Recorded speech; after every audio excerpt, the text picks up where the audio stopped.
Ассалаумағалейкум ағайын. Құдай қаласа Бекболат бауырымыз бір үлкен жобалы бастағалы жатыр.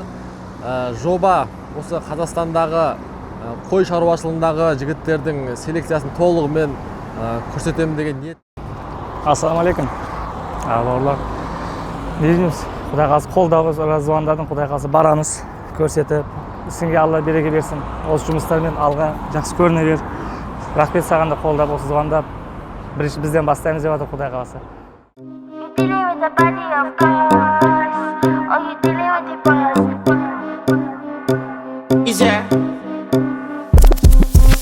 And if you hear this and then go and bend your back, go and bend your knees, baby, shake it to the max. With the DJ please turn up the bass to the max. Please just rewind. Түркістан облысы Қазығұрт ауданына орналасқан Бекзат Ахметжан мырзаның шаруа қожалығына келдік. Шаруа қожалығы 2021 жылы ашылған. Бұл қожалықта екі дүркін миллион атты чемпионымыз бар. Және де Арыс қаласында өткен көрмеде ұрғаш саулықтар арасында бас жүлдені ауыр салмақта жеңіп алған чемпион атты саулығымыз да бар. Бүгінгі түсірілімде көретіндеріңіз. Салмағын көрсетсем, көресің. Қозыларға қазір дайындап жатырмын, жай. Құлақ 21, 22? 21 жарым. 21 жарым ба?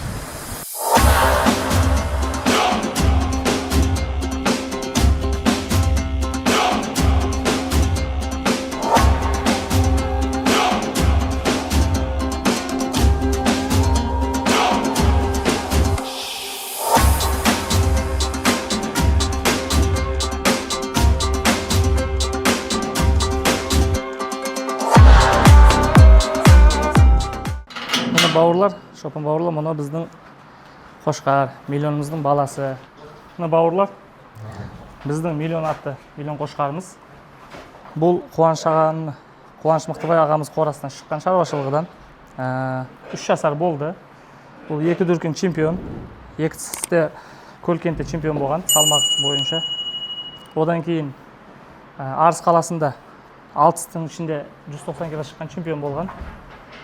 Қазір бой 1-5 болып тұр. Орта күйімен тұр қазір. Қатты семіз емес. Соның өзінде қазір 185 кг болып тұр осы қошқар. Жуандықтарын көріңіздер, міне көкіректері. Бұл миллионның бел баласы. Чемпион 231 кг шыққан миллионның баласы. 2 жыл осымен Құдай қаласа селекция жасап, қозылан алып жатыр. Қазір қозылан Құдай қаласа көрсетеміз. Міне тамашаласаңыздар. Құйрық формаларын қараңыздар, міне. Міне. Разріздерін көтерілді жақсы Құдай қаласа.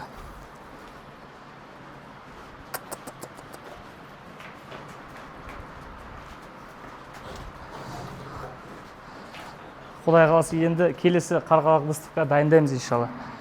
Салмақ жағында максималды рекорд ұруға иншалла. Көкірек қалыңдықтары міне.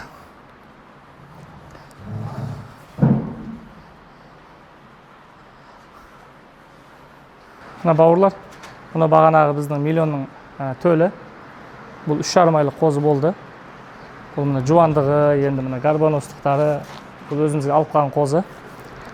Бел ұзындықтары. Бетіңіз, қамаға. Ары қарай құйрығын көрсетейік, құйрығын. Мына құйрықтары, құйрық формасы. Әңгіме берсін. Мына бас жағын көріңіздер. Көкіректері мына. Қазір бір салмағын тартып көрекші олсын бірден қанша шығады. Апарыңыз тарас салмаған. Ол апар еміз. Көрекші қазір. Нөл ма тарас?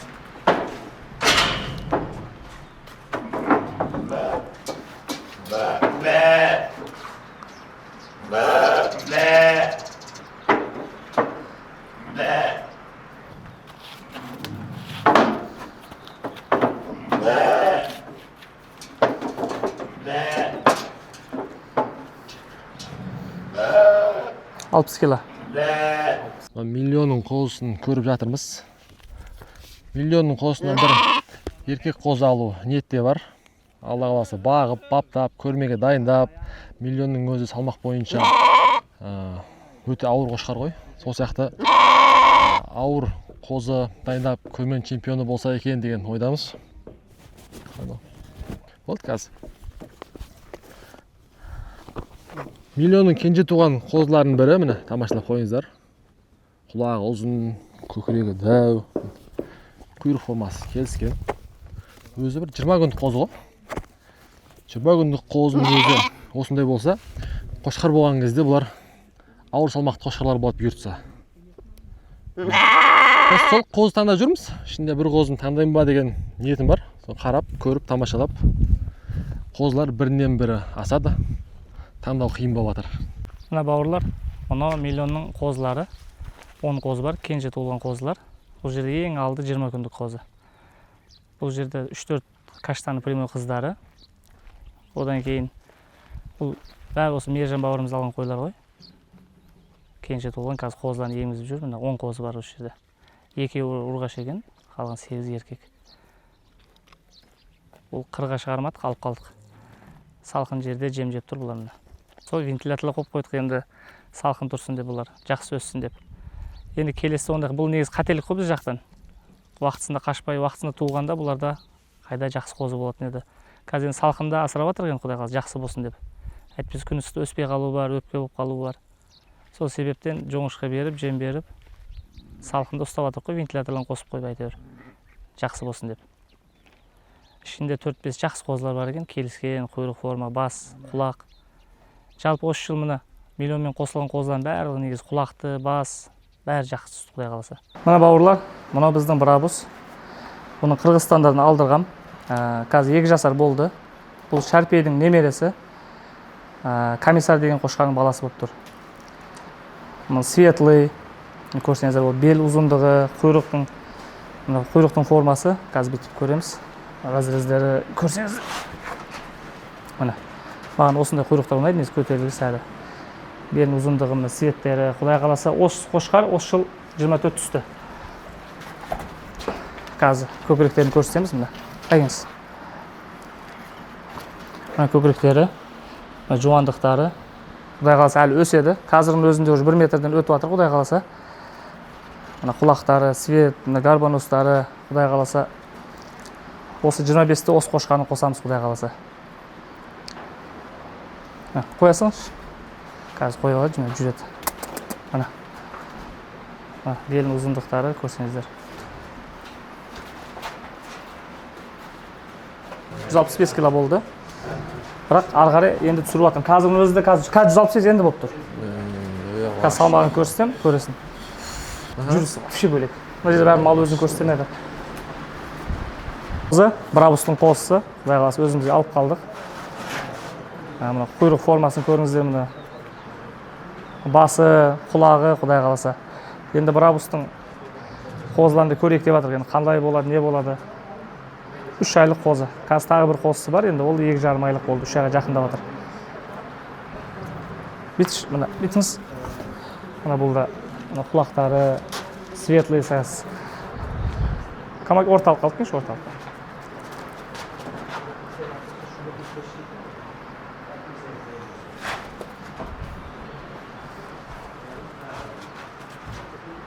Мына, Құдай қаласа, осын көреміз, мына бастары, мына бас формалары, Құдай қаласа. Ана біріністен шанды екіншісін. Мына бауырлар, мына да брабустың қозысы. Бұл енді, Құдай қаласа, 2,5 айлық қозы. 3 ай десе де болады, бұлай айтқан, точнасын бұлай білмейміз енді. Бұл каштаны прямой қызыдан түскен. Каштан бір бөлек қызы бар еді, Құдай қаласа, Мейіржаннан алған. Соның қозысы. Бұл да мына қарынды, Құдай қаласа, көреміз енді. Брабустың 2 қозысын алып қалдық. Селекция үшін қалай болады, выставка дайындаймыз оны, қалай өседі. Мына бауырлар, мұны енді каштан, легендарный хит каштан ғой, енді оны да бір қорамызды ұстап жатырық. Бұл мына таза каштан, жүн тазалығы. Бұл Гектор, Бекжан бауырымыздың Гекторының баласы. Сонда каштан немересі болып тұрады. Жүн тазалығын, көрсеңіздер, көкірек, мына башкабразды, мына осыларға, мына жүн тазалығы. Берегенші көкірегі мына көкірегі. Бұлардың енді көкірегі ерекше болады бұлар. Осында Құдай қаласа бір 25-30 қойларға қосып селекция жасаймыз, Құдай қаласа мына. Бұнда төлдерін көрдік. Жақсы тастайды. Енді негізі Бекжан бауырымыз негізі мықты шаруашылықтардан біреу ғой. Соны селекциясын, соны алып қосып, Құдай қаласа жұмыс істейміз. Бұл да мына негізі жуандықтар жақсы, өзі каштанның қаны үшін бұл мықты болып тұр, Құдай қаласа. Енді салмақтарда 175 кило, 180 кило болып тұр бұл қошқар. 3 жасар қошқар бұл. Мұны өткен арыста чемпион болған саулығымыз, чемпионка деген. Енді бұны тазалығын қараңыздар мына. жуандығын, тазалығын, басын Құдай қаласа осы жыл жай мына жемге салдық Құдай қаласа. Алдыңғы ыстықлығы дайындаймыз Құдай қаласа мына. Бұның бойы негізі үйде 95-96 шыға береді, негізі таза 94 қой. Мына қазір салмағын өзі бір 135, сондай 130 болып тұр Құдай қаласа. Бұл негізі арыста чемпион болған. 130 кило, 136 кило шыққан. 136 кило шыққан. Камаги мына осы салды. Чемпионға дейін салдыңыз. Мұна қасындағы біреуін қосып қойдық. Құдай қаласа.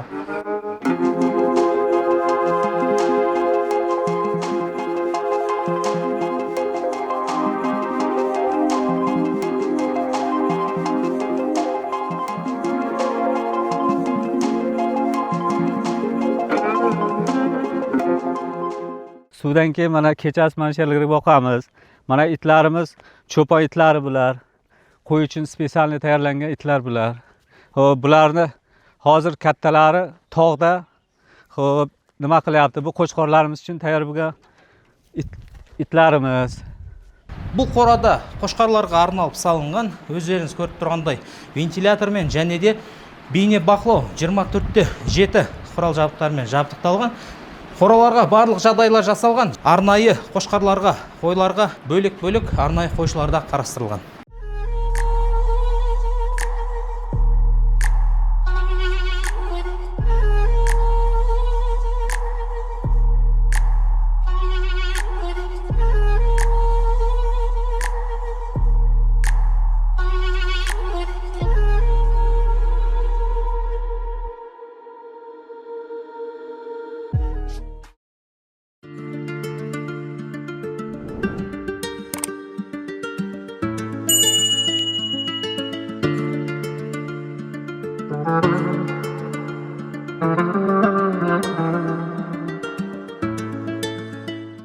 Қазіргі істеп отқан шаруа қожалықтарыңызда мемлекет тарапынан қандай да бір көмектер көрсетілді ме?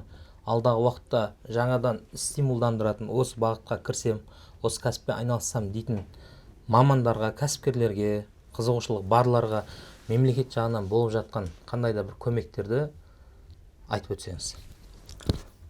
Иә. Мемлекет жағынан беріліп жатыр көмектер. Субсидия мәселесі бар, например, тапсырып, бәрі электронный жеңілдетіп қойған. Аллаға шүкір, бәрі негізі ешқандай қиын жерлер жоқ. Негізі басында бізге де айтты, ой бермейді ана мұны деп. Жоқ, бәрін тапсырдық, Құдай қаласа, альхамдулилля, бәрін алдық. Беретін бәрін 300 басқа тапсырып, бәрін тексеріп, бәрі заңды қазір жүріп жатыр, бәрі жақсы беріліп жатыр. Одан кейін мал дәрігерлер бәрі келеді, тексеріп тұрады. Жылына 2 рет қандарын алып жатыр. Бәрін тексеріп, бәрі сол тегін, бәрін кіргізіп қойғаннан кейін контроль алып жүреді. Дәрілерін беріп жатыр, вакциналарын беріп жатыр. Альхамдулилля, ол жағынан бізде жеңілдік бар ғой. Просто өзіміз қиындатамыз бәрінше. Бұл айтқанда бәрі қиын, бізде бітпейді, аны мұны деп қаламыз. Айтпесе асықпай, барып сұрап, білмеген нәрсені сұрап, бәрі электронды, бәрін тапсырып алуға болады. Негізі қойның басы көп болса, тапсыру керек қой. Өкіметтен беретін нәрсені алып, оны бағандай шөбіне жарайды, мал шаруашылыққа, шопандарға беріледі. Әйтеуір жеңілдіктер көп қой. Не себептен миллионға тоқталдыңыз? Енді осы 5 жыл болды, осы жұмыс істеп жатқанымыз ғой. Қатты бір селекция жүргізіп жатырмын деп айта алмаймын. Енді былай қолдан келгенше істеп жатырмық қой. Гулливерді алып көрдік Қуаныш ағадан. Қуаныш Мықтыбай ағамыздан негізі сол видеоларын көріп қызықтық қой осы нәрсеге. Сол мәселемен кірдік, енді жолын айтты, түсіндірді. Әртүрлі қанды істеп көрдік. Енді қазір неге қарап былай выставкаға барып жатыр. Сонымен кім чемпион болып жатыр? Негізі солай ғой. Үлкен дәреже қайсы жетіп жатыр, қай салмағы, не болып жатқан деген 231 кило миллион чемпион болғаны негізі оңай салмақ емес та. Оны білетіндер біледі, қанша еңбек, ол 1000 простой қойны қанша жем беретін болса, ол дәрежеге жетпейді та. Ол сүйектің жуандығы, салмақ басуы, сол себептен 1 миллионға қызықты сонымен. Сонымен барып алдық, сонымен өсірдік, чемпион болды. Сонымен бір пробник деп айта алмаймын, біз пробниктен істемейміз, сразу қойға қосып жібердік әйтеуір. Жаман болмады ғой, бір қой аз еді, 100 қой бар еді, қойдық, сонымен альхамдулилля жақсы біраз салмақ қошқалы түсті. Қазірді бұл 2 жыл алдын болып жатыр. Алдыңғы жылды қостық. Алдыңғы жыл қосылғаннан кейін осы жыл получается 1 жас, 1,5 жас болып жатыр да балдар. Бүгінгі күнде мына достарымда тұр, 155 кило, 260 кило салмақ болып тұр да. Ол бағанадай еңбек бекер кетіп жатқан жоқ та. Сіздің көзқарасыңыз көрші елдерде өтіп жатқан көрмелерге? Енді былай, Құдай қаласа, ол нәрсеге Ақтөре бір жауап берсін бауырымыз. Себебі бұл кісі көп жүрген, айланған, саяхат істеп, анализ істеген да. Бұл кісі көбірек біледі оны. Енді ең бірінші көрме не үшін керек дегенге жауап бере кетсек, көрме ең бірінші осы қой шаруашылығына өте керек нәрсе. Оны неге десеңіздер, әр шаруашылықтың қандай қошқардан, қандай линиядан, қандай қозы түсіп жатыр, халыққа көрсетеді. Ол живой жарнама дейді ғой, тіке жарнама. Одан кейін ол қозы сатуға, одан кейін еңбегін көрсетуге, және де егер де еңбегі жақсы болып жатса, шаруашылығының статусын көтереді ол көрме деген. Одан кейін қызықтыратындай, ол жерде бізде әр көрмеде жарыс болады салмақ бойынша. Қазіргі кезде осы СНГ бойынша ет май бағытындағы ең ауыр қошқар Қуаныш Мықтыбаев ағамыздың миллион қошқары тіркелді. Қазақстан Гиннес рекордтар кітабына ол 231 кило болып тіркелді. Қазір қырғыз бауырларымыз, өзбек бауырларымыз енді осы салада жұмыс істеп жатыр, рекордты бұзуға. Оның өзі бір үлкен қызық қой былайша. Тек бағып қана қоймайсың, нәтижесін шыңына жету үшін ары қарай еңбек ете бересің. Сіздің көзқарасыңыз қалай? Көрші елдермен салыстырғанда біздің көрмелер мен ол жерде өтіп жатқан көрмелерде келетін қойлар, осы Қазақстан көрмесіне қатысқан қой, Өзбекстан көрмесіне барып қатысып жататын моменттер бола ма? Жоқ, қандай момент? Әр ел өзінің ғана қошқарын шығара ма? Толығырақ айтып берсеңіз. Негізі выставка былай барып көріп жатыр ғой. Енді біздің выставкаға келетін болса, өзіміздің бізге келіп жатыр. Енді Өзбекстаннан келіп жатқан жоқ. Бізде қырғыз ағайындардан алып келіп жатыр. Жақсы, мықты қошқарлар келіп жатыр. Енді біз оларға бұдан кейін қатыса алмаймыз оларға. Себебі баяғыда мүмкіндік бар еді. Енді біздің әлі шаруашылықтар қатты дамымаған жоқ еді. Енді біз бара алмаймыз. Ол жақта бағанағыдай білем картамен кіргізіп жатыр да. Уже селекция жүргізіп бағанағыдай енгізіп чип дейді ма, сондайларын істеп кіргізіп жатыр. Енді біз бара алмаймыз. Бізге келіп жатыр ғой. Бізге келіп жатыр андай енді былай айтқанда выставкада общий айтқанда біздің ең мықты болып тұр ғой. Ол не мәселемен? Салмағы бойынша мына біздің былай енді бұл айту мүмкін, Өзбекстан бізді мықты деп айту мүмкін, қырғыз ағайындар ол біз мықты деп айту мүмкін. Оны ешкім еңбегін біз андай істемейміз да, төменге түсірмейміз. Бәрінің өзінің жарасы жұмыстары бар. Енді мен өзім көріп былай салмақ жағына қарасақ 231 кило оңай салмақ емес та. Енді Ақтөре бауырымыз айтқандай қазір жұмыс жүріп жатыр. Әр ел соған тырысып жатыр. Мына Өзбекстанда өткен выставкада барды 226 кило ма шықты, иә? 225 па? 6 ма? 226 шықты. 226 кило шықты. 5-ақ кило жетпей қалды да. Енді сол себепті осылай кете береді. Пока ертең Өзбекстан ба или Қырғызстан ол рекордты бұзатын болса, ол біз де тырысамыз. Ол нәрсеге кірісеміз, қарасамыз. Енді жалпы селекция жүру мәселесіне келетін болсақ, мына бізде қазір Байсар деген бар тіркелді. Жақсы, Аллаға шүкір. Ол нәрсеге мына үлкен ағаларымыз тырысып, ол біздің еңбегіміз ғой. Біз мына 5 жыл болды кіргені. Ағаларымыз ол нәрсе кірген, қанша ақша, оны бағалау керек. Мен өзім танып осы мәселеде жүргенім, мен Қуаныш ағаны жақсы білем. Ол баяғыдан жақсы араласқанбыз, танимын. Осы мәселені көргем, қанша ақша, еңбек сырттан оңай болып көріне береді ол. Негізі ол жерде қанша еңбек жатыр. Ақша мақұл, ақшасы барда істемейді ғой. Ақша бәрімізді шешпейді. Ол жерде еңбек, қанша еңбек кетті, ақша тықты. Ол осы порода қазір шықты да міне.